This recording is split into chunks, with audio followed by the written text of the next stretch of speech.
Mhm.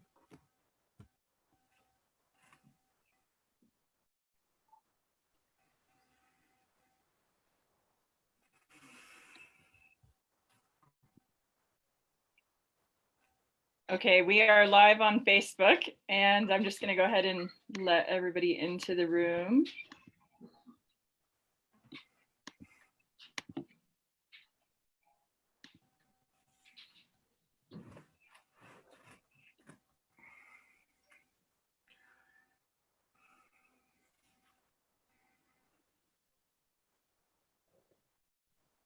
Welcome everyone who's joining us, and we'll be waiting a few more minutes too to let everyone get in here and continue to join us since we're a few minutes before the hour.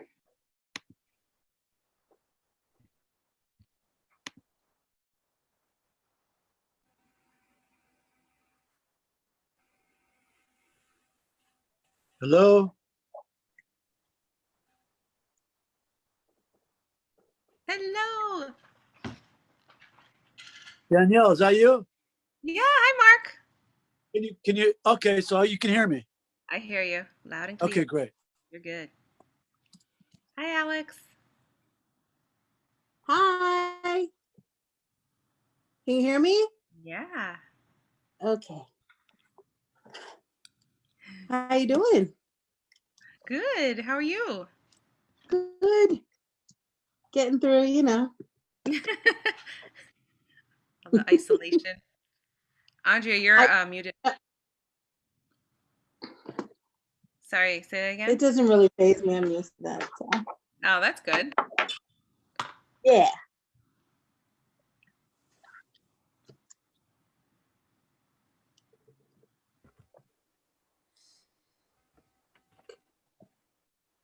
Just make sure. Cool, cool. All right, well, everybody's settling in. First of all, thank you guys for being here because a lot of you guys I know, and you're invited here because my time with William Martino, which he's going to be diving into some stuff today and I'll share with you, has been, I feel like, life-changing for me. And so you're invited here if you know me. And if you don't know me, thanks for being here too. I'm Andrea Lynn. So tonight's topic really that we're going to dive into is understanding how moments of influence will increase your energy and mental clarity, and learn the 10-second process to create change in your daily life. And so I just want to give you guys a little bite-sized nuggets of where William's coming from. He's just not this talking head. No, he's cute. He's not a talking head. He does have some underlying backgrounds that come from ancient principles. He's a monk in 3 traditions. He's an author of 12 books. He studied with the guru of the Beatles.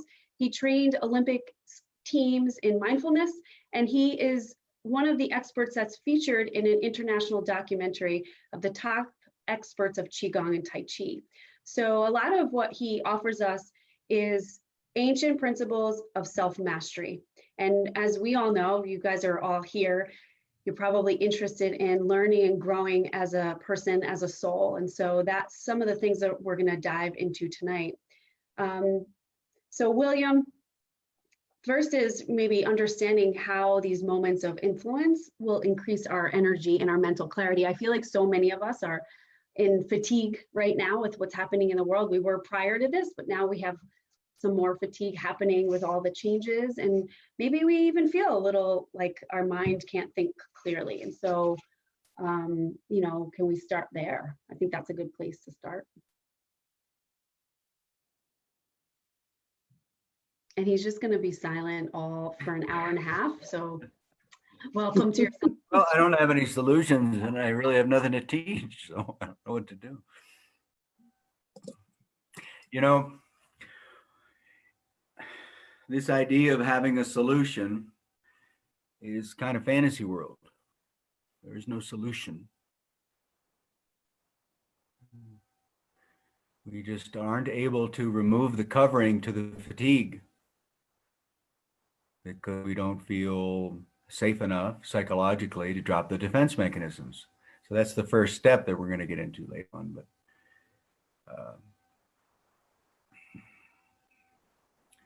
we tend to come from the place of wanting to have everything correct and understand what's going on in such a way that we can live our lives successfully and healthy and all that. And what we're going to find out, hopefully, all of us together, because we're all training together, is that there's some stuff in here. And we just don't feel like we can access it and change it.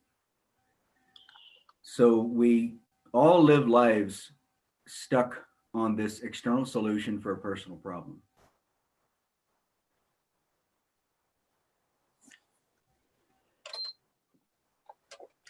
You're alone in a scene in nature, you drop the defense mechanisms. Now all of a sudden there's a change of atmosphere felt within and around your body. And it animates you. You're supercharged. You're able to move and shake and get things done. But when are you going to feel safe enough to calm down and tell the truth about unrequited love, disappointments, personal problems? So it's the real key that's so missing in our approach and in self-help programs and a lot of the stuff we tap into.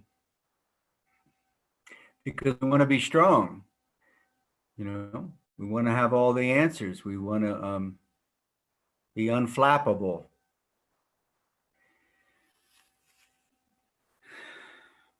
This brain scientist, Dr. Eric Kandel, he was in a documentary about the world's top meditation masters. Now, when we think of meditation, that's a funny world. When you think of the chi power and, this kind of stuff, it's a funny world. But you got to have practical application.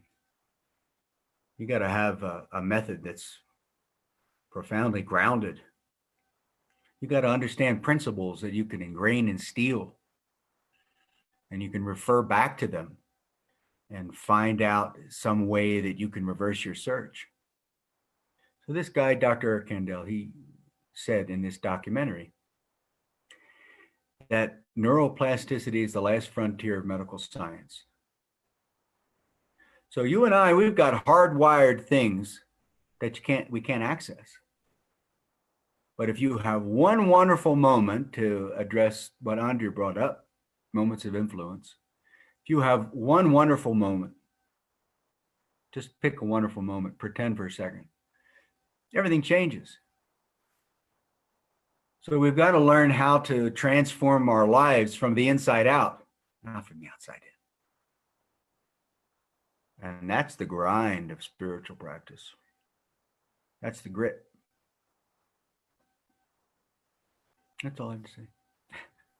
Well, I know that, because all of us here probably are like, wait, what a wonderful moment. Where, what, how, where, when was that?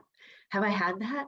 And we question those wonderful moments. So can you give us some ideas of some wonderful moments so it will trigger our response that we've had them? We've all had wonderful moments, but I feel like sometimes we're just stuck in the hamster wheel that we forget the wonderful moments that we've had. You get a check in the mail. Does that work? Right? For some, yeah. Okay. You have a granddaughter or a little person, they come up and give you an amazing hug. Okay, maybe you don't have those two. How about you see a flower? What stops time in your life? What stops traffic? We think it's about energy. Danielle and I were talking about this, I think it was yesterday, right? The whole idea of energy, you got to get energy. And Alexandra's on the chi thing. Boy, I've been studying that forever. Chi, energy. Let's get the energy, work the energy, do the healing. And we were talking about how really it's this idea of giving up the angst for a moment, independent of circumstance, and accessing some type of emotional nourishment. It's all about emotional hygiene. I mean, all the universities know that nowadays. We don't know about emotions. Why? Because we don't have a relationship with our bodies. Our biological biography is where everything's going on. We are talking heads. So if you have a moment, you choose a moment. What kind of moment you want?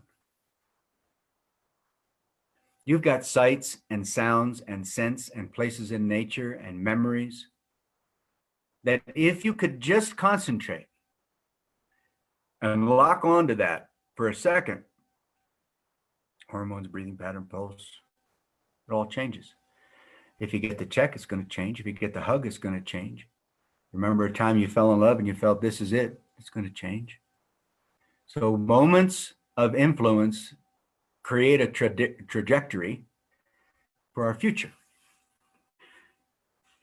And they echo. The stronger the challenging moment, the more stuff you're going to have to dig into your neurology and unearth and change. And you need tremendous power to make real changes. That's why you got to sleep good. That's why you got to watch your habits. That's why you got to have a purpose and a meaning, a reason. And, you know, that happens by serving other people selflessly, not with a gaining idea. That's the cream. Because when you do that, just for a half a second, then you're no longer critically analyzing yourself and others. Criticism's a funny thing. You know, we're all in shock because we've got this echoing voice in our ears of people that have said you're not good enough, and, you know, or we interpreted something wrong, you know. But yet, Tim Carver, who is considered one of the greatest personal coaches, you know, Michael Jordan and all these kinds of sports people go to him, right? And he was asked in an interview, what makes a super champion a super champion? And he said they crave criticism. So your whole idea of not hearing the critical voice is not correct.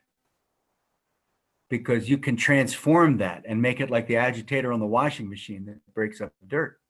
And that's the devotion of self-reinvention. The only person that's going to survive around here is the one that self-reinvents. And we're all subject to each other. Nobody's Mr. or Miss Master. Not around here, not that I know of. And so the path advancing appears retreating, you know. If you can slow down, stop, and reverse your search just for a few moments, you get this power. And that power is going to be put into, number one, your relationships. Your relationship with yourself, your relationship with your past, your relationship with whoever's near you. When you're really calm and cool and you've got some energy, then whatever the other person's going through is okay, you know, you have compassion for them. But when you're at your limit, all of a sudden they're evil and they're demonized, right? So you've got to create more inner spaciousness, more sense of timelessness. That skyrockets your processing speed. So that's what can happen with a moment of influence. And it's got to be like a real structure. So 10 seconds while you're washing the dishes, say 10 in your mind, start to do it. Start to remember you can be anybody you want to be. You can transform. You can make it work. But I want you to have the need for self-improvement, not just the dissociative idea of I'm good enough. You know, that's the most powerful thing, that you're loved and accepted unconditionally. And we're certainly moving towards that experience. I mean, that's really what the course is all about. But what I'm struggling to express is that unless you have an expressed need, you're not going to have a solution. So if you're kind of like above the mind and above the intellect all the time and not accepting that self-analysis that can reveal something that needs to change, it won't work.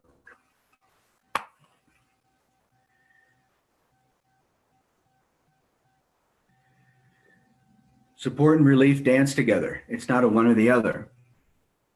You know, you hear the echo all the time of this dissociative kind of meditative experience, or this beyond your mind experience of knowing that you're one with life. And inside yourself, you know you have that magic, that same magic you had as a child. That in the first step that we're trying to eke out right now a little bit, you can look into your biological biography, you can look into yourself and see where it is that you need to let a little sunshine in. So sport and relief dance together and they produce transcendence. So I'd like to stop there if I can, and maybe somebody can just help us out. Questions, comments. Everybody that's watching, just let those comments fly, okay? Comments and questions. There is a bunch of comments on there, and I can read some of them in a minute, but I just wanted to comment and say, thank you, William. I suggested that you come on Unify and be with us. And I've been with Unify for many years, helping as one of the directors. And William has helped me on my personal journey. And I just really appreciate all of his wisdom and teachings. And there's many things that I'm tapping into, especially recently, that are helping me go to a deeper level of bliss and transformation, but also like being real with the things in my life that haven't been working and that have been keeping me from having true joy and good relationships and just amazingness happen in my life.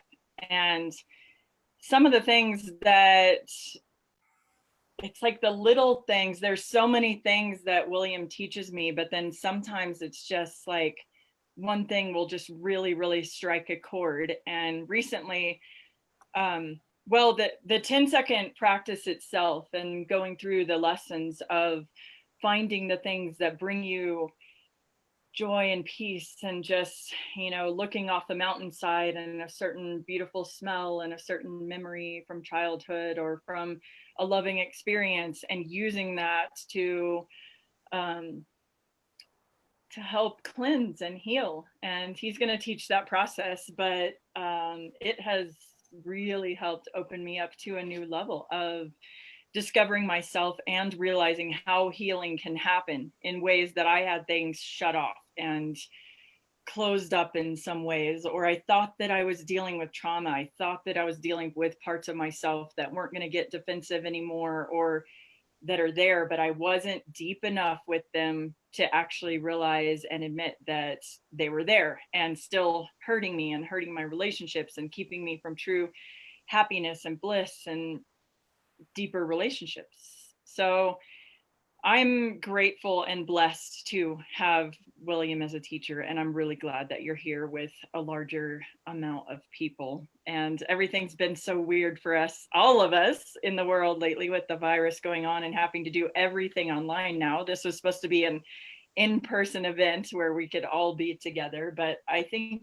it's a whole new opportunity to learn how to do this online as well. And even William and I practice Qigong in our room and do all the actions, which is something you're usually in a dojo doing in person, but it's been still a very transformative experience learning how to be online together. And I'm grateful to be here, and thank you all for being here too. And thank you, William. Let me see if there's comments and questions that people have too.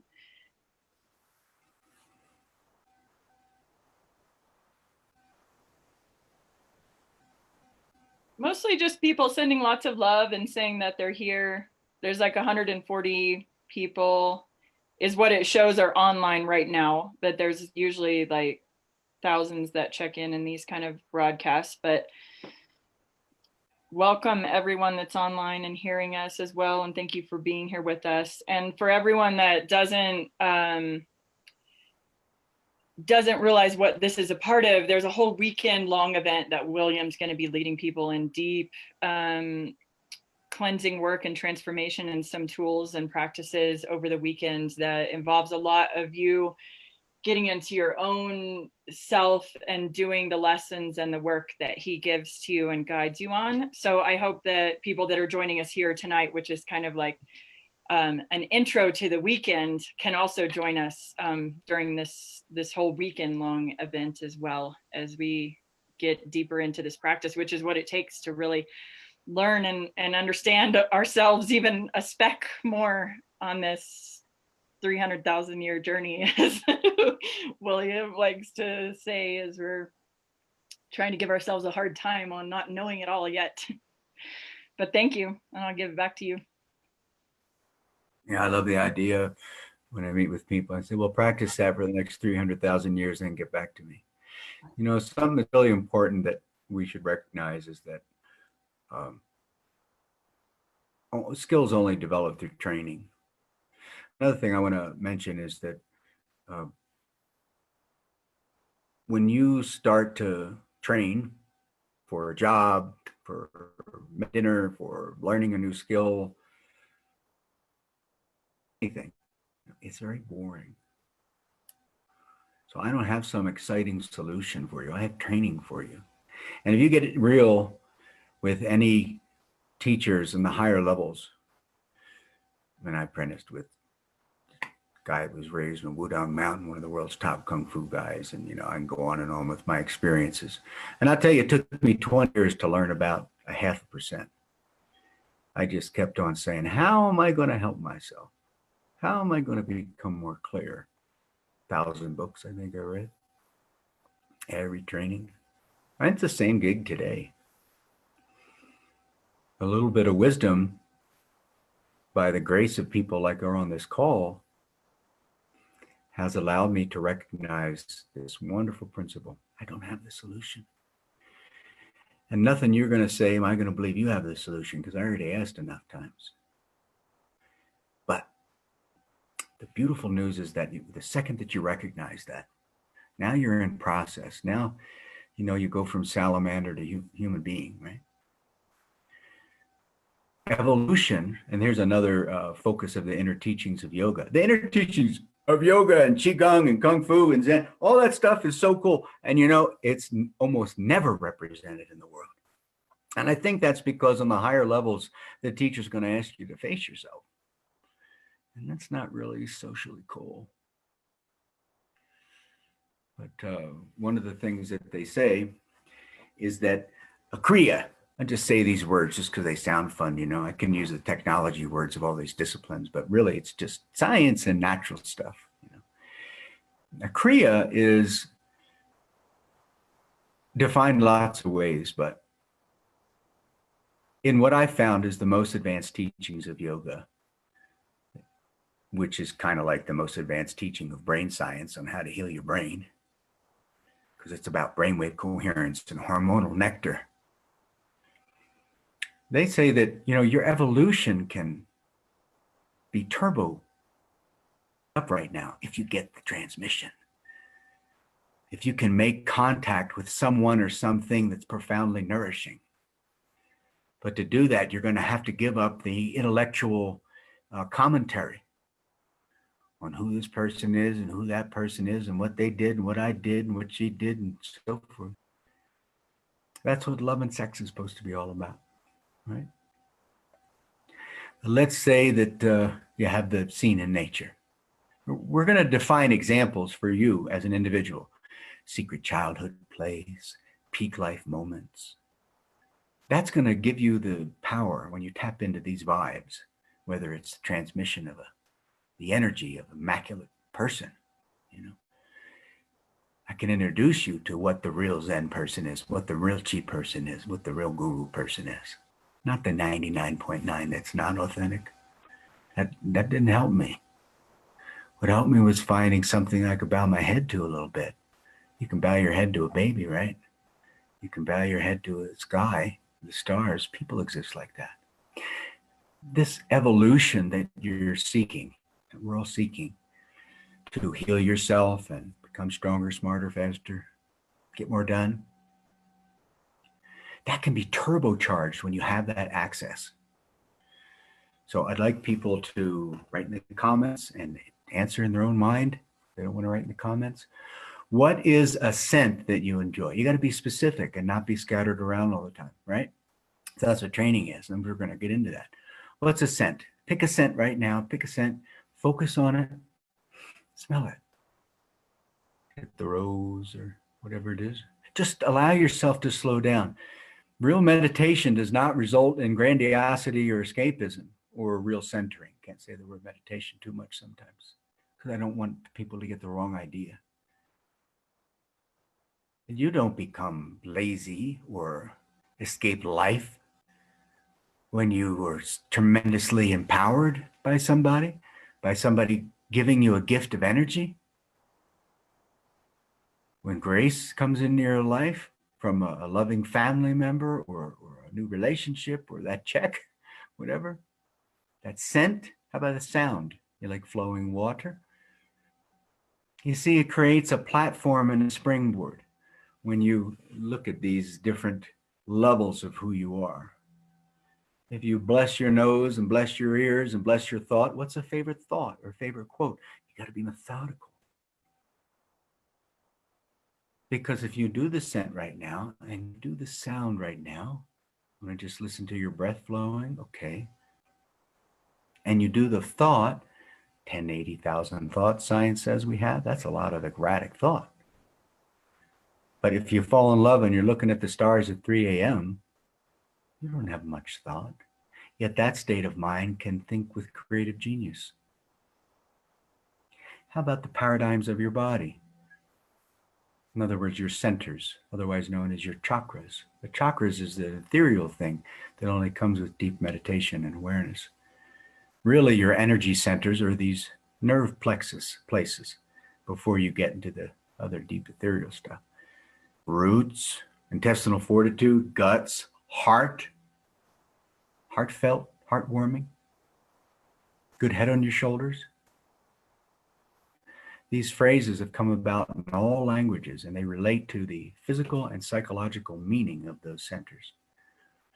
The mind is going to try to tell you everything except drop your defense mechanisms to the sky. Because you have this understanding, I'm going to keep everyone out and I'm going to keep everyone under control. And that's the problem. When you start seeing life flowing through other people, then you make your way to be more boundless. Your eyes and your ears become more spacious. So rather than having to do it from me, how about you're my favorites list? That's going to give you a solid thing that you can count on every time, and it's not going to fail you. You can do your choice of the scent and slow down and extend your attention span. You can listen to flowing water or put on the YouTube. You know, you think it's a waste of time, or you think the world's going to crash in on you, because you'll be exposed then when you calm down. That's why you don't want to calm down. But if you feel unconditionally cared about as an individual, you can calm down.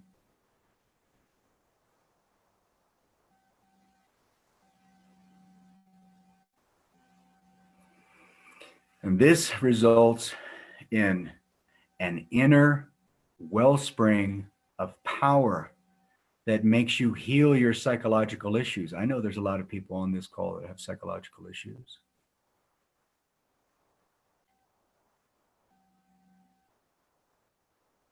I think we all do, huh? So the eyes and the nose and the ears, they invert when you have a wonderful moment. So what if you say 10 in your mind when you're doing the dishes, because you got to have this specific structure.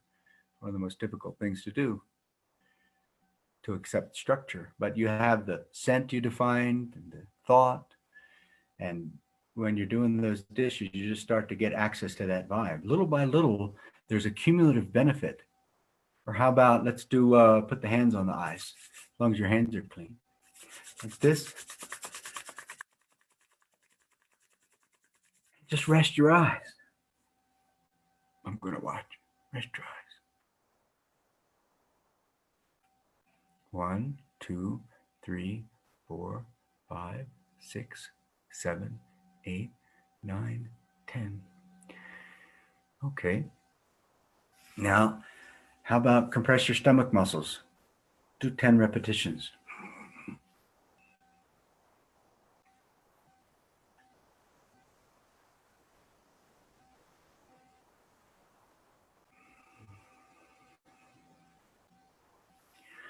Now stretch out. Put your hands out.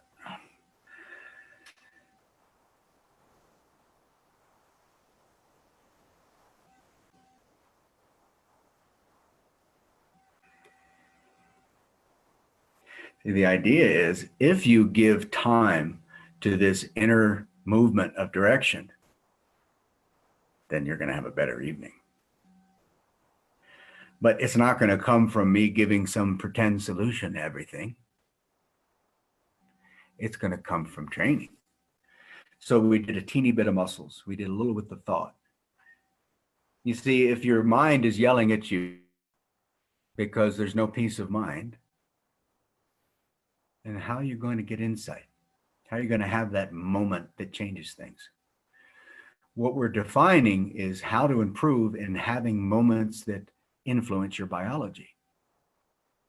So you have to address the mind. If your digestion is yelling at you, then maybe you have to drink a glass of water. If you address many levels, now you're talking these moments that shift, moments that define who you are. The quality of life is defined by the quality of the moments that you experience. But we can't get off the rat wheel. Right? Gaining idea, problems, poor me, blame game, might is right, who's smarter. What I'm saying is just stop. So I've changed my life in the sense of I just, like a robot, just stop and make that happen. This profound change that's afoot, but 300,000 years, I don't know. But you can do that right now. You can have one of those moments that shift things. And if you just keep on reminding yourself of the principle, right? One moment can change everything, put everything in quotes. Then you can start over again. Well, let's say you had this profoundly rejuvenating experience tonight, where stuff opened up in your back and wherever. You know what I mean? Stuff that's in there. Let's say that you remembered that the sky above my head is bigger than me and you talking to each other. There's a lot of things you can say, but if it's always something else, then you never develop a program. A path in life towards this real enlightenment deal, excuse me, is born according to what works for you as an individual. And it has to be something that you can surrender to. That scent, you could surrender to it. Good food. We all try to do this in our own ways. What I'm saying is put it together in a program and train yourself and understand that the deepest healing that can happen for the body and mind is going to happen through profound rest, super slow rhythms, the super slow down. That's why we go to sleep every night.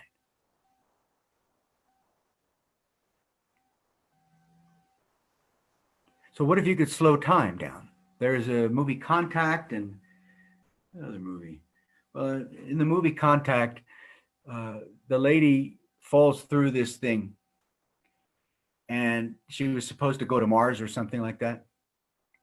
And she falls through this thing and everybody in NASA says, oh, nothing happened. You just fell through. And she had 18 hours of experiences and it was like a quarter second. Do you know that time dilation is a scientific fact, or say it another way, slowing down time? The more that you slow down your sense of time, the quicker you can perceive things and adapt. And only if you structure 10 seconds, 10 seconds, 10 seconds. Like let's do 10 seconds now, just adjust your posture and your breathing. 1, 2, 3, 4, 5, 6, 7, 8, 9, 10. the more that you have those experiences, it's like taking a dip in magic waters or something. It changes your neurology. So slowing down time is a thing in physics. If you have a clock at the bottom of a skyscraper and another clock at the top of the skyscraper, do you know that the clock at the bottom of the skyscraper moves more slowly? Physically. Time slows down in various circumstances in physics. But what I want you to embrace is that if you can slow down your sense of time right now, you're going to make a better evening for yourself. So it moves in cycles. It's not about meditating and escaping reality and all that. No, it's about meditating and being a better fighter for yourself and your loved ones and your family. You have to be able to engage conflict and field it. So it goes back and forth like that in these cycles. William, can I ask you a couple of questions that were posted on the Facebook? Yeah, thank you. Ed is asking, you talked about making more room inside. Is that like stepping back and not responding to the hardwired ways? Ooh, I like it. Yeah, the hardwired ways are kind of running on automatic with a train-like momentum. So you identify yourself with your hardwired ways. You say, okay, then I'm not good enough. In the wrong sense of I'm not good enough. In the condemnation sense, judgment and discernment are different things.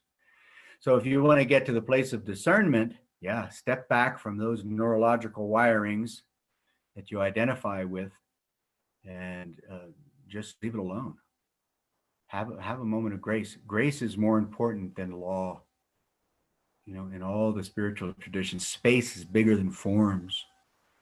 There's all kinds of galaxies and planets and everything. They all dissolve and they come back out again. They dissolve, they come back again.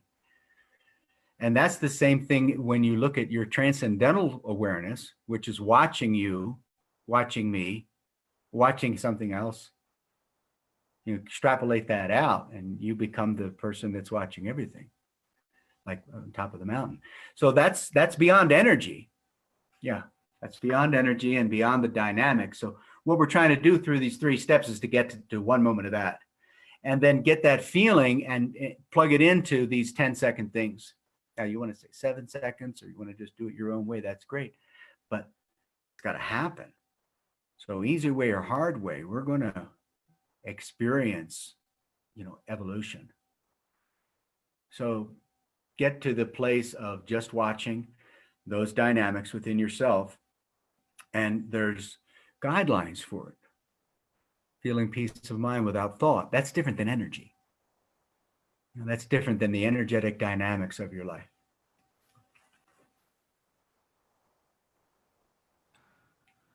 Great. Here's another one from Claudia. How might I develop trust since I have been let down by every single person in my life? Yeah.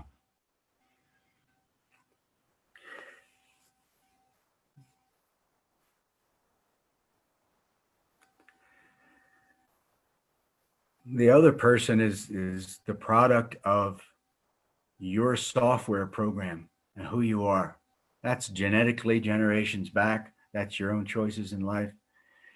What I would suggest is that when someone agitates you, to practice returning to the principle of it's like the agitator in the washing machine.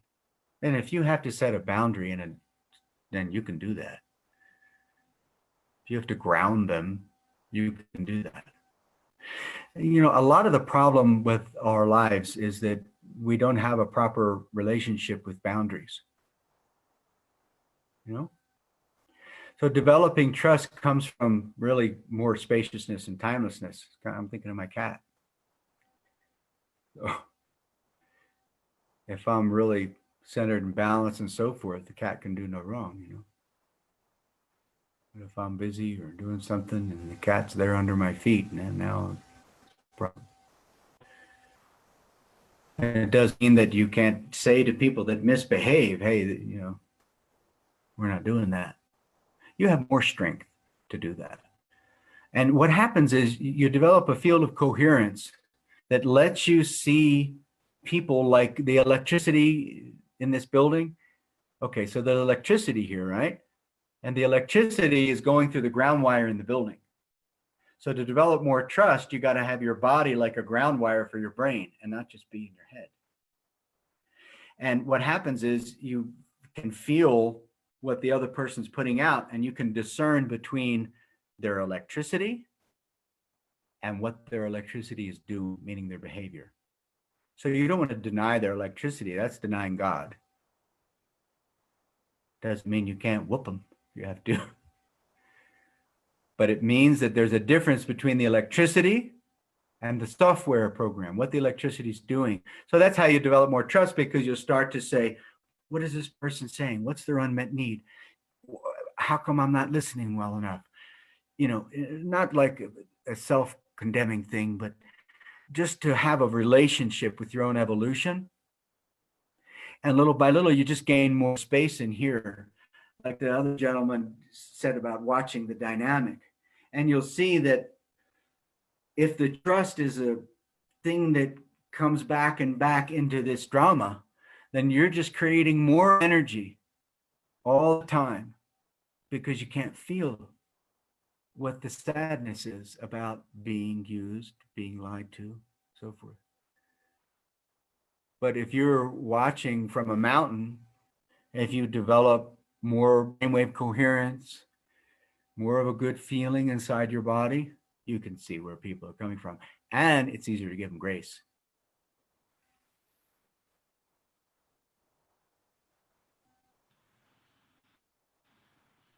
Thanks, William. I think I can comment a little bit on what that has felt like for me studying with you. That over time, I've developed walls for protection, which has created a very rigid boundary between me and some other people. And when I wasn't allowing myself to see them as a teacher or soften any of that, I wasn't allowing any of that in. So it created this spiral inside of my walls, instead of allowing me to learn from them and have that.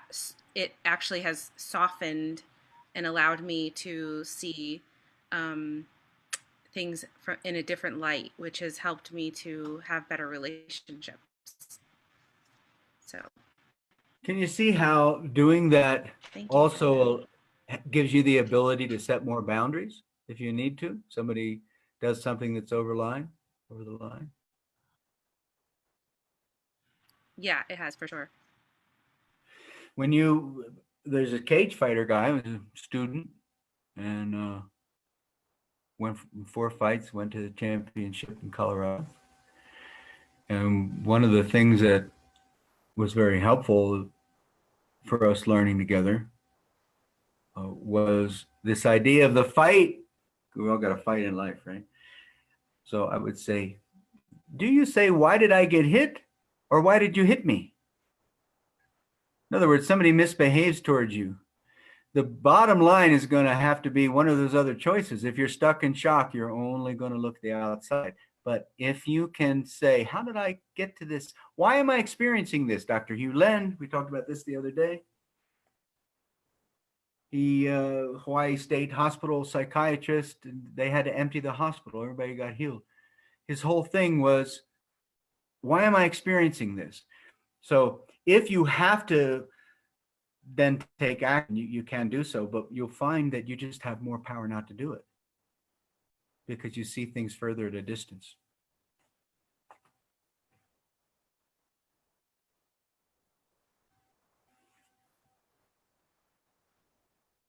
I would say that it's, from what I hear you saying is, in order to do that, it comes back to training, right? We have to train ourselves for self-mastery. It doesn't matter what's going on around us, but if we're doing the training, then that's the key. And part of that is to understand and know our favorites list. And I just want to share with you guys that my favorites list changes all the time. And when I shared this with somebody, they said to me, thank you for that, because today I might love blue and tomorrow I might like red.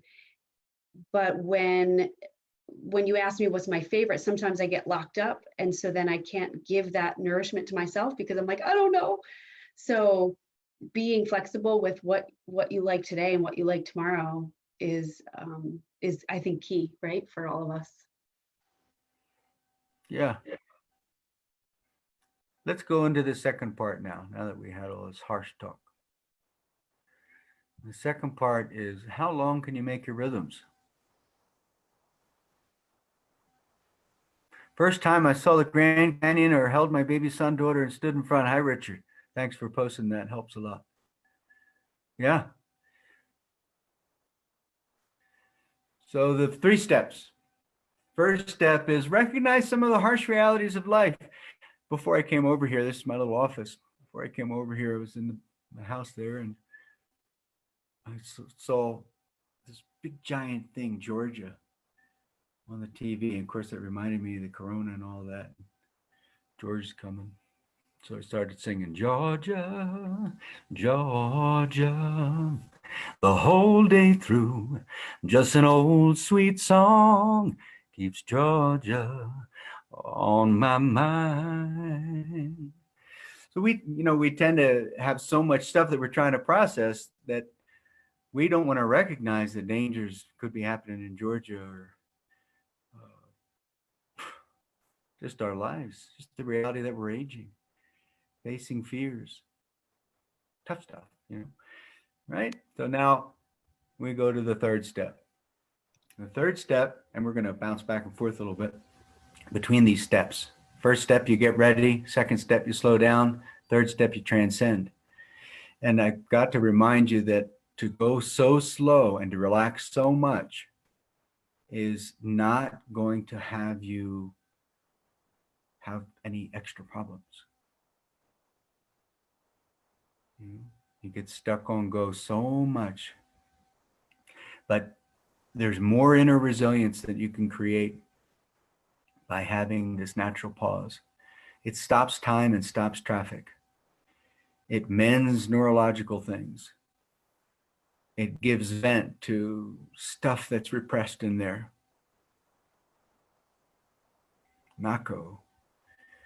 Randa posted, Nako. These are just ones that I'm copying from other people's responses because there's a really long list of what people are sharing. And thank you. Keep sharing it because the more you remember all these things, the more it will help them to take you to a different place and to healing. It's a tough bridge because that first step and that second step, they keep on having new levels. You have this possibility right now to define for yourself what your plan is. Your plan is the stuff that works for you and the stuff you need help with, the healing that you need and the support that you have. Somehow I'm really struggling to get across this idea that that's natural path. That's the path that's your path. And then on that, if you include certain people, certain quotes, certain belief systems, that's yours. Now you've got this detailed out thing, sight, sound, songs, ideas about how to eat, ideas about how to listen. Little by little, you develop it. Doesn't matter where you are right now. It matters that you have the map. The map of real enlightenment is this stuff. So you have certain books and you have certain, I'm just saying, don't be distracted. Stay focused and you will self-reinvent. You'll be the Phoenix person. And if not, that's the best chance you have anyway. You want to influence your hormones, your repair of your body? Do you want to influence your brain? Please tell me some other way to do it. You want to tell me about the pills and this and that? Okay, but that's external out. I want to talk about internal in. Those folks in Georgia and all of us, our first line of not getting sick with coronavirus as best as possible is our immunity. How about if you feel like you're loved right now? Somebody cares about you. Does that help your immunity? How about if you calm your thoughts down and feel peace of mind? Now, I'm saying that your cortex or your what you think, what we think, it doesn't flow in line with this stuff. Principles are beyond what we understand. So if you have the principle of, hey, I love this place in nature, or the principle of, if I slow down and calm down, I'm going to have a way to start to feel into my body more. Okay, so specifically, we've got the my favorites list, right? Now, I'd like you to draw a stick person, either in your mind's eye or on a piece of paper. Draw a stick person, okay?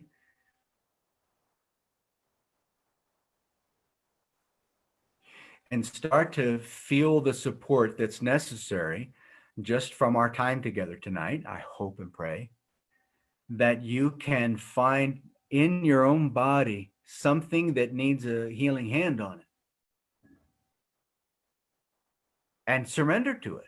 It doesn't have to be my healing hand, but something is going to cause us to surrender and to be receptive to life. And it dances from hard to easy, hard to easy.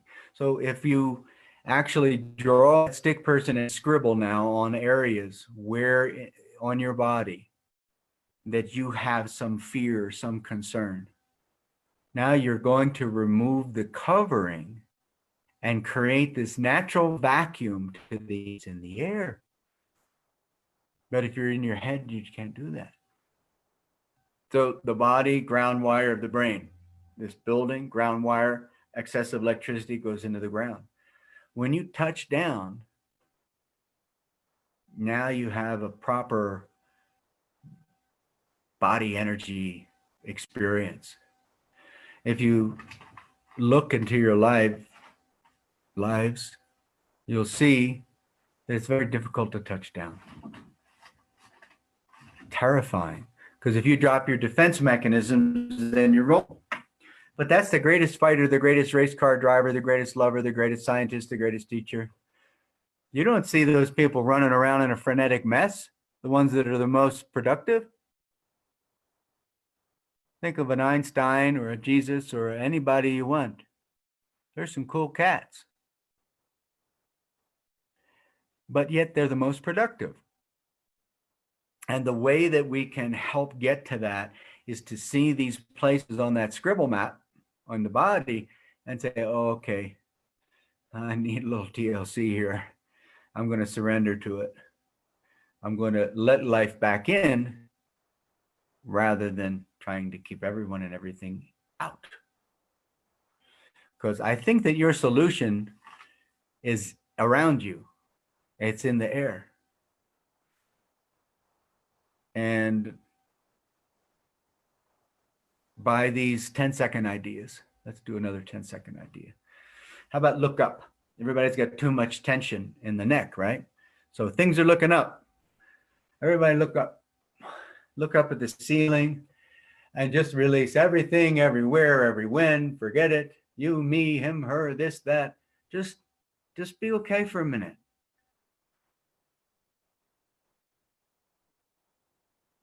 Four, 5, 6, 7, 8, 9, 10.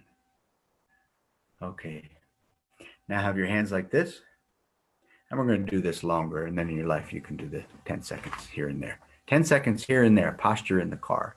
Washing the dishes. Have a breath of fresh air. Look out the window.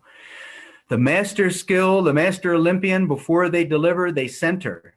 So what I'm sharing with you is a way that you can weave your life like the real masters of life do. They return centering again and again. Okay, hands on the ribs. Now see if you can breathe just with your ribs. It's very important to understand that naturally created breathing exercises don't create stress. A doctor will never recommend breathing exercises to a person that has any kind of high blood pressure of any sort. But this is not that kind. This is fresh air in the inside. This is like taking a breath of fresh air. Longer. Why are you giggling, Andrea? She's muted. Okay.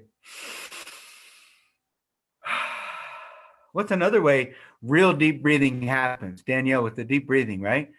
You know, I got this thing about forced deep breathing. You got to watch it. But how about if you breathe into a sorrow? Does anybody have any sorrows? Or is that just me? Okay. Yes. So when are you going to breathe into the sorrow? Are you going to wait until you're slammed and cry in a corner? Or are you going to say, you know what? I have so many things that I don't understand. And breathe into it. Your suffering is a suffering of mankind, humankind. There's no difference. You start to get through your suffering, and now you see everybody's suffering. This enlightenment thing is sometimes a little bit more. It's a little different than you might think. Path advancing appears retreating. So breathe into some kind of felt sorrow. If you try to stay above it and that you don't have it on a daily basis, then it's going to come up and get you. So let's do 10 breaths that way. Now that kind of deep breathing brings air into some kind of psychological insight, your biological biography. That's different than forced deep breathing. Keep going. Breathe into it again.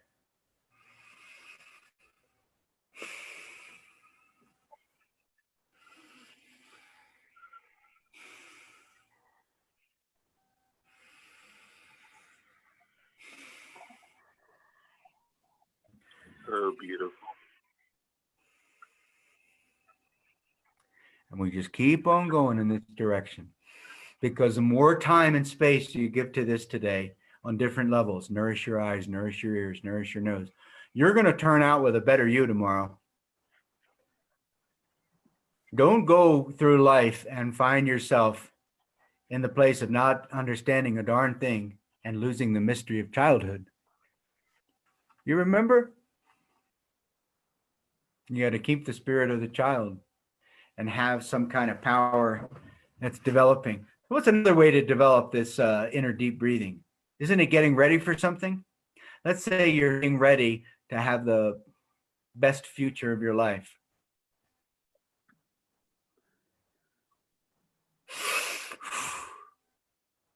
I'm getting ready to go on a great trip, a great cruise. I don't know.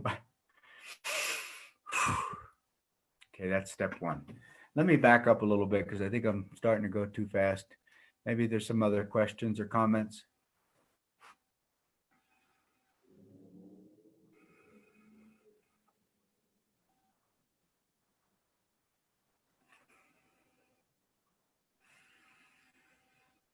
Ricky Hundley, breathing intentionally, and playfulness, Timothy Beardsley.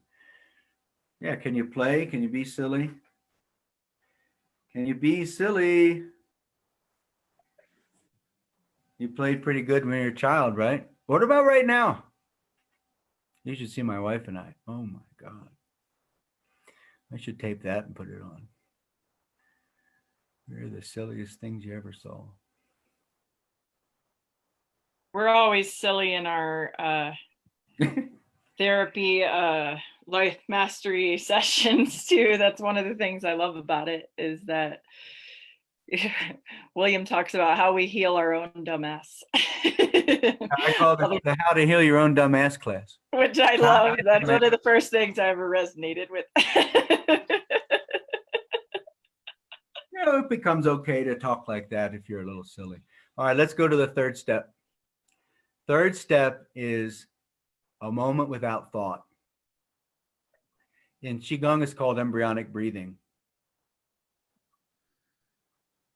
In Tibetan Buddhism, it's called Rigpa. In science, it's called brainwave coherence and hormonal nectar. I want you to list out 3 references in your life where that happened. 3 times where you had breathtaking beauty. Loosen up and shake everything out. I call it micro movements. Yeah, we do a lot of shaking out. Let's do that in a minute. After this exercise, we'll go back, check the time. Okay. 3 moments in your life. 3 times with breathtaking beauty. Yeah, what are those 3 times where you had a soulgasm? That's samadhi in yoga. Okay, David.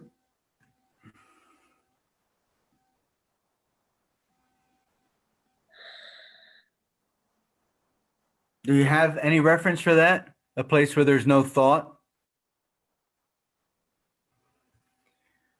Or not? Does anybody? No thought, no breath. Dreams after a long run, after it could have died. Yeah, if you want to live longer, practice death.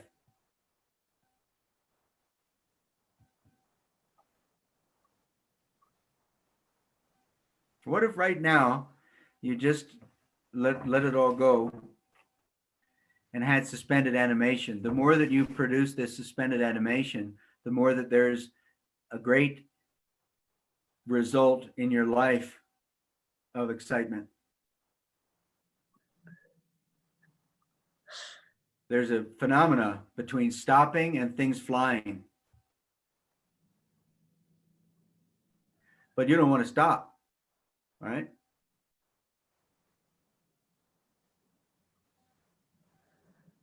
If you stop just for a second and feel peace of mind,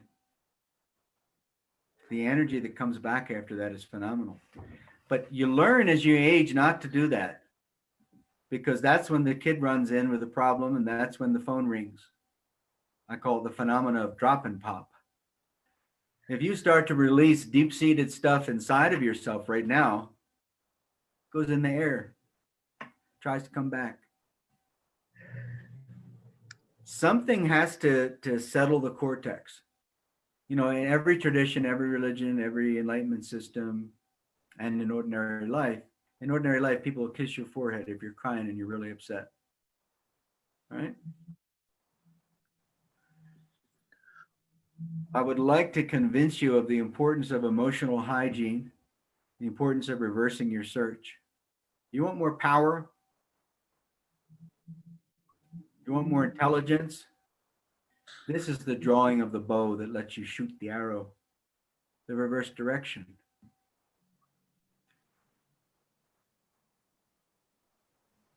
What's a few of those breathtaking moments?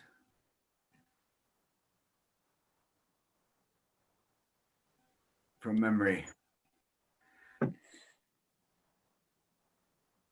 you want us to share? Yes, please.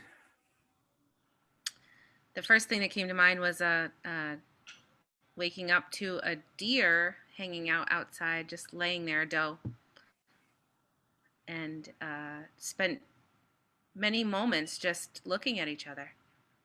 To me, that was beautiful. The other one is the day that my son was born. Well, those Which vibes was you like? What? Say again? Those vibes are something that you like to go into? Yeah. I was very connected that day, even before I realized how connected I was. It just felt like there was just a flow to the day, and I was very focused on the joy and the love. And so that I can tap into that pretty easily. All right. What I noticed Yeah. working just one other thing, that the more you talk about the things that those special moments, the more you remember. Because when I was first asked on the phone with Andrea and William, I was like blank. I couldn't think of anything. So don't be afraid if you can't think of anything, you will. What do you think would happen if you could engraft that same vibe deeper into your psyche? So in your mind and your body is who and what you are, right? As far as you know, you've got these thoughts in this body and this life and so forth. What do you think would happen to your metabolism, for example? And that's the key to super strength and immune regulation and all that kind of stuff. What would happen if you could have that vibe become an on cue thing that's improving over time? What do you think that would do to your psychology, to your behavior?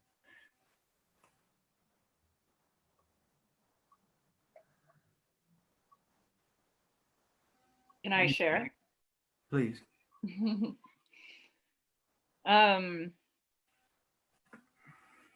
I mean, recently finding it in, 10 seconds. Sometimes I don't have 10 seconds, but with practicing this over time, it's like you can have it in one breath or 3 seconds sometimes if you really deeply remember that memory or that smell, or combine all the things that you talk about, play that favorite piece of music and the memory and the smell together in your minds. I mean, I don't always have the smell like available or the song to play, but when you take that breath and you've done this kind of meditation enough times and sink yourself into that to where you're letting it heal you, then in that, even in one breath, I find in really stressful situations, sometimes it can bring me totally back to center. Or if I'm especially feeling triggered by another person or feeling an emotional response that's coming up that is going into those spots that are on my stick man, where I drew my little things of like, I feel tension in my shoulders or my heart hurts when I'm not feeling, the best or feeling like I'm doing good enough. And then after practicing this, taking that, when you learn to take that one breath in and you have these favorites and those are automatically there as your tool, it's like I can feel them going, like first they go to my heart and help it not have to be triggered and like recenter and fill with love. But it also feels like it's like light going to all of the cells in your body to kind of whatever needs to happen at that time can happen with this practice and the one breath and remembering these things and using them as tools to help you become your whole happy in bliss self and take you out of that stressful triggering moment and into where you want to be. And then you can process stuff.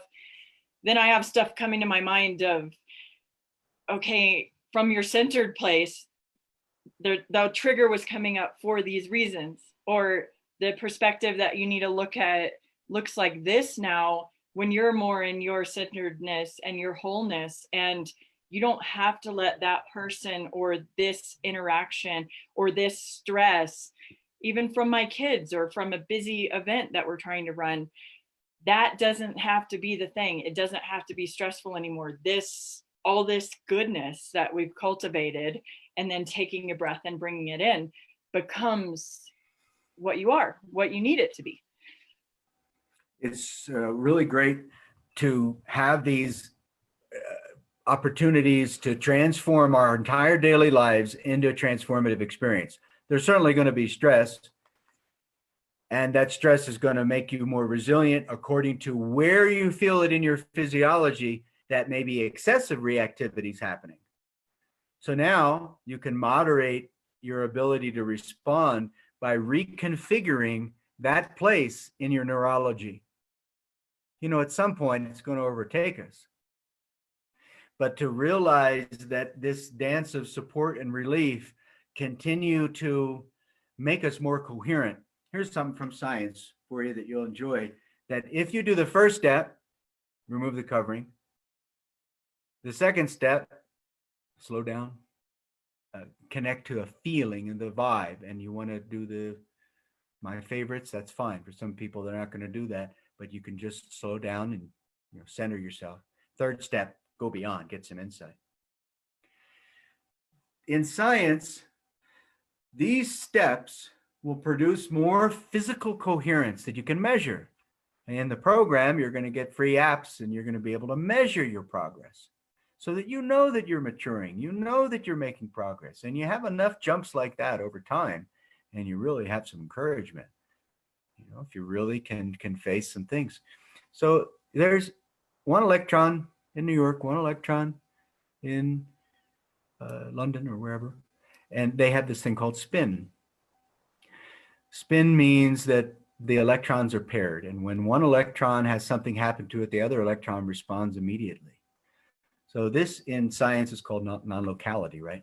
And what it means is that we're all in the same place. So when you take down the wall that's objectifying reality, you not only can move and shake better and adapt to circumstances better, but you also can have so much of a sense of inner spaciousness and hormonal nectar going on that you feel supported to change those neurological issues that are threatening your life, that are threatening your health, that are threatening your relationships. Meissner magnetism is the quality of the superbrain, the quality of the superbody. Meissner magnetism means that all the different cells in your body are really talking to each other. It's a quality in science of magnetism that's invincible in nature. No negative electron or no positive electron can enter into the field of supercoherence. If you have supercoherence and you touch someone that, you're going to heal their life, you're going to change their life. And that's the requirement for our relational engagement with other people, is to find out endlessly these 3 steps. Where am I being challenged to remove my covering and adapt? Because once you shut off from changing, then that's it. And then step 2, how can I then extend the rhythms and come to the place of a little bit more personal coherence that's not stuck on the gaining idea or stuck on shock or stuck on just anything, just transparency. So if you become more transparent, then people's projections, they kind of empty into you. You know, when you got that love vibe or some good vibe going on, you know, whatever a person does, it just washes. And in doing that, you can really move and shake. If you need to say something or do something negative, neutral, or positive, you need to ground certain elements inside yourself and other people. You need to be neutral towards certain elements. You need to animate certain elements. Let's see. So the idea of the 10 seconds, right? Savor your eating and drinking. 10 seconds, really taste. Rest your eyes. You know, I healed my eyes 2 times. 2 times. I have it in this document here, and see if I can give you a brief version. So one time I had lost my glasses, and I went a few years. Wasn't too heavy of a prescription, but it was for driving, you know. And I just let it alone for 2 years. And in that time frame, that's when I became a monk for the Guru of the Beatles, one of his major retreat centers, and head of security. And so when I left that monkdom experience, that was after being a Zen monk for 4.5 years.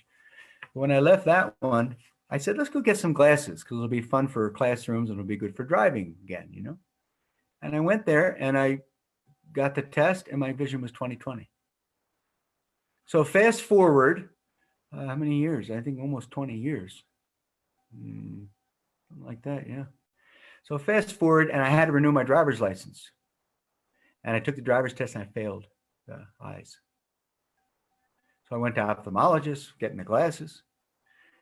And I asked him, I said, does anybody ever heal their eyes? I mean, are those programs just pseudoscience? He said, absolutely. There's no such thing. Pseudoscience. If your eyes have the molecular, that's it. You can't do it. It doesn't work. So I had like 3 weeks before the driving test. Passed the driving test without the glasses. Got my eyes tested again. Way, way better. Almost perfect 20/20. 20 years ago, I changed it from 20/70 to 20/20. This time it was like 20/30. 2 times. And all kinds of healing experiences have happened in my life and in other people's lives. You know, it's unquestionable that these things happen. Rather than saying that's not real, you know, if you go on the internet and you research the healing of some stage 4 thing or whatever, you're going to find a list of people that got healed. Why aren't we studying that? You know? The difficulty is that sometimes it's so challenging for us to do the work of resting your eyes. How about if you rest your eyes? You know, you put your palms in your eyes every day from now on for the rest of your life for 10 seconds now and then. Don't you think that's going to have a result? How about if you change your posture? every time that you're doing the dishes or something. What happens in 5 years from now?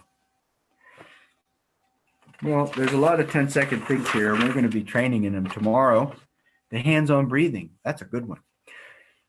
Put your hands like this, the back of your hands on your lower back, and see if you can move your lower back now, because your lungs are back there too. Just relax, and you got to train. You got to do the exercise. It's the silliest thing. You know, we'll do anything but actually train ourselves. Or we'll train ourselves without humility. That won't work. Can you feel your lower back move? Can you feel it, Miranda? Your lower back move? Just nod. I could see you. Yeah? Your lower back or no? Is that okay? Tell me. She doesn't want to say. Because it's rare. But your lungs are back there too. But people that have done these kind of things and done yoga and all, maybe they can do it. You know, everybody talks about breathing. Almost nobody can do it. It's the funniest thing. Put your right hand on your chest, left hand on your belly. And now breathe and watch, my chest will go in.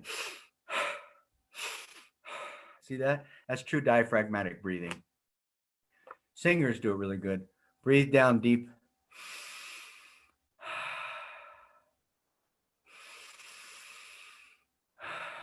Don't be afraid of the breathing. This is not forced breathing exercises. This is different. This is emotionally supported. You got to get the vibe, get the feeling. Eat a York peppermint patty. Take a Calgon bath. For you young folks, you don't know what that is, but breathe down.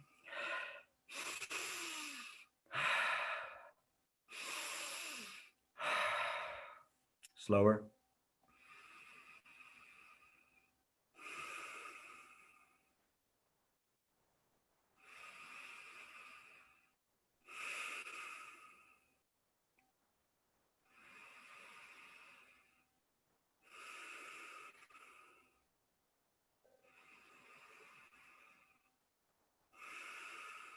Breath work is so powerful, Jaden says.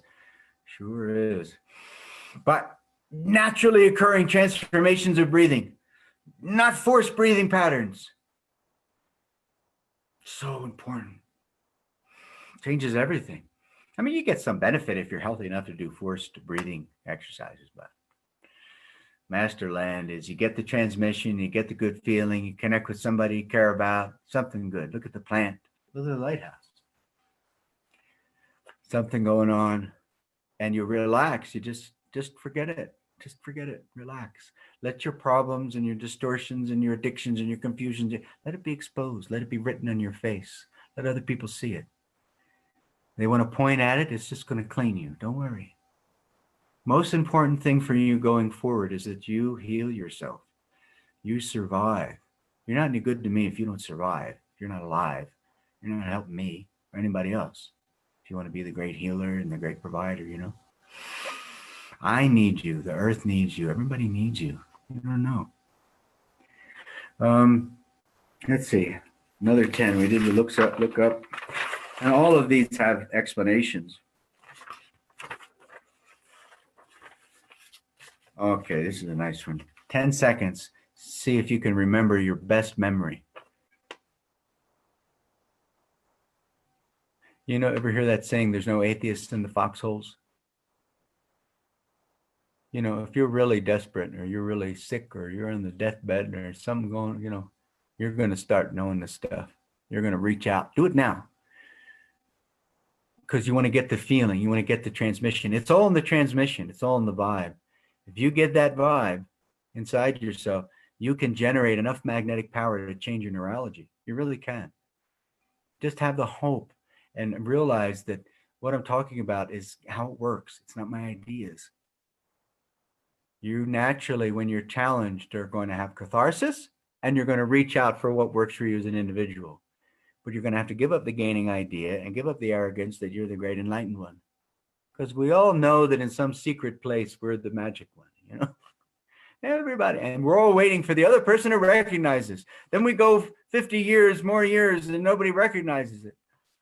Now we're more confused. Well, the step one will take care of that. Recognize your growing edges. So now you don't have to be the great teacher.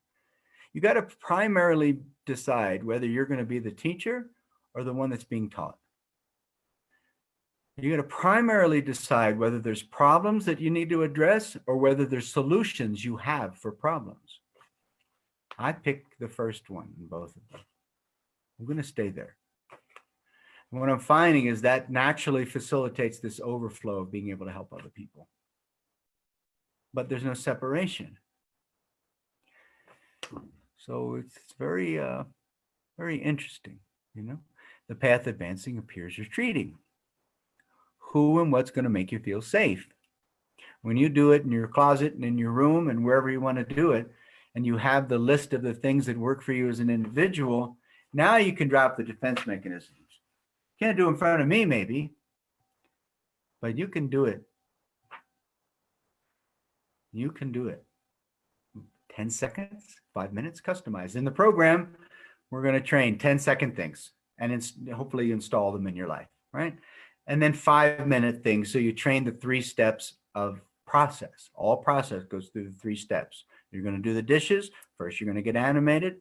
Then you're going to slow down. You're going to get into it and have some rhythm. And then you have a job well done. You're beyond it. Well, now we're talking about the process of reversing your search to find out what's going on inside of you. Okay. So the 10 seconds of the wonderful memory. Can you do that again? On cue, go.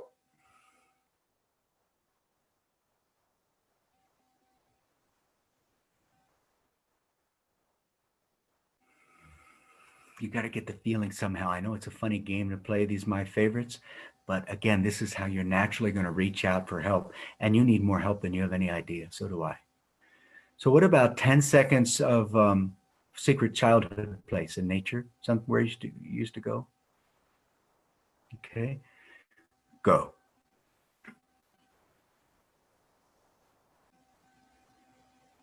Now close your eyes and go into that for a few minutes, please.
Keep on going.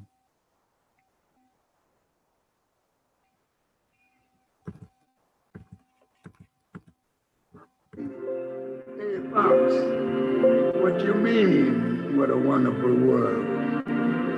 How about all them walls all over the place? You call them wonderful? And how about hunger and pollution? They ain't so wonderful either. How about listening to old Pops for a minute? Seems to me it ain't the world that's so bad, but what we are doing to it. And all I'm saying is see what a wonderful world it would be if only we'd give it a chance. Love, baby, love. That's the secret. Yeah. If lots more of us loved each other, we'd solve lots more problems. And man, this world would be a desert. That's why old Pops keeps saying.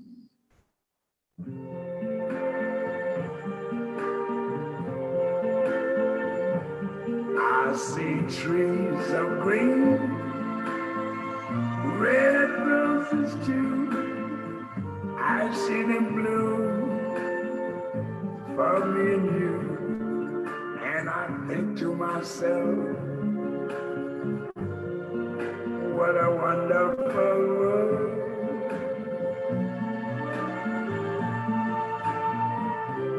I see skies of blue and clouds of white, the bright blessed day, the dark sacred night. And I think to myself, what a wonderful world.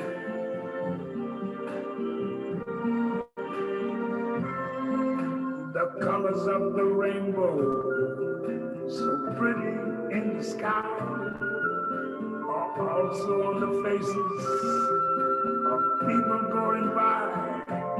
I see friends shaking hands, saying, how do you do? They're really saying, I love you. I hear babies cry. I watch them grow. They're like much more than I never knew. And I think to myself, what a wonderful world. Yes, I think to myself, what a wonderful world.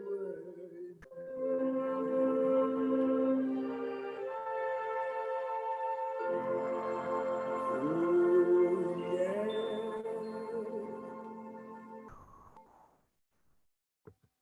That was beautiful. You gotta make it happen. You gotta make it happen. You put on the song, make it happen. It'll make you tougher, stronger, smarter, more resilient. I've got a training program to help with it. So if you could, I know this isn't your favorite part, but I do feel like it's really important for people to understand that some of the people that have worked with you and have followed these ancient principles, really, you've just broken them down to make them digestible for us. Could you share either one or all of your stories? I know there's a story about Linda, there's a story about Joanne, there's a story about Krista. Okay.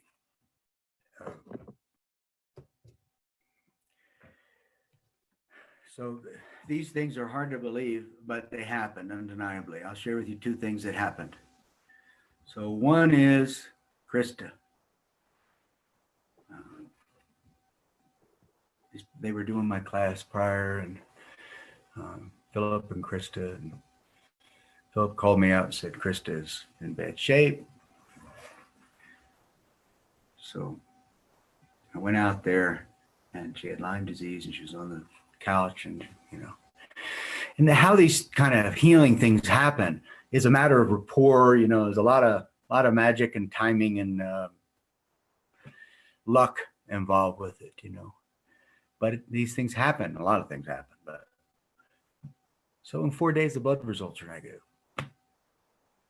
And I got a list of these things, but it doesn't sound right, so it's hard to say. But what's the other one? Joanne. I'm teaching the other one to mention.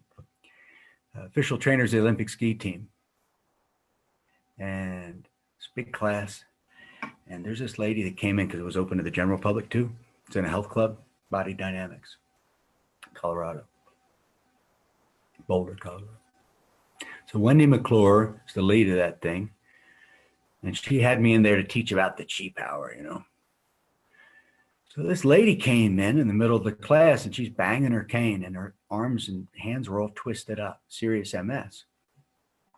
So I started standing beside her and saying, okay, just try to, stand.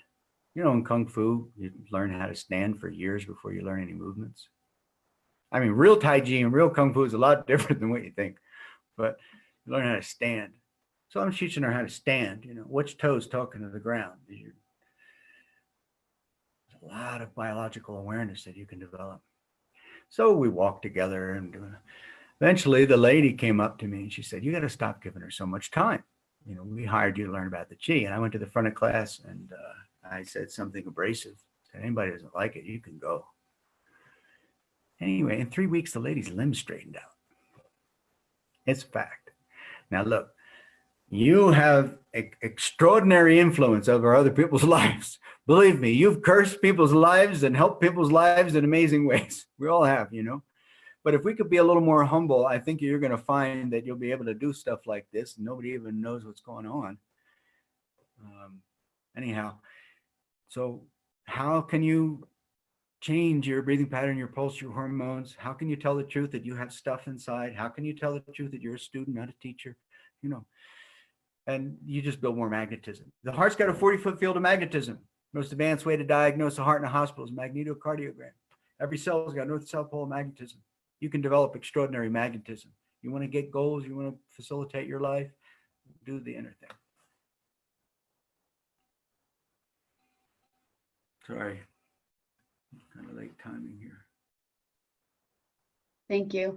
So if anybody is watching and just want to join in, and this weekend we're having more of a deeper dive into this. So we can dive deep in Saturday and Sunday. There's so much that William's going to be exploring. I mean, it's pretty much a packed days that we're having it. So I know that if you are interested, it is in the feed, and you can always contact myself or William or Miranda or Danielle to get in there now. If there are any other things that we have forgot, I don't think so. Danielle? Well, let me just say that the idea on Sunday is that you get a full custom design program. Body, mind, spirit, and the ability to center yourself. Saturday, we do these 10s and 5s and train, and I'll take you outside. Yeah. Lots of notes, videos. Good thing. Somebody has a problem, needs help signing up, just let us know. We'll get you. Okay. Awesome. Thank you. Thank you. Thank you. Thank you. I don't know where Miranda went. She left. Looks like she dropped off or something.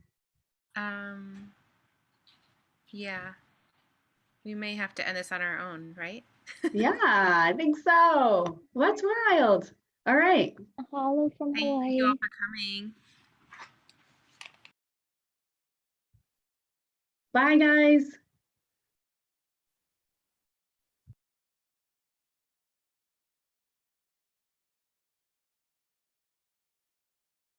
La, la, la, la, la.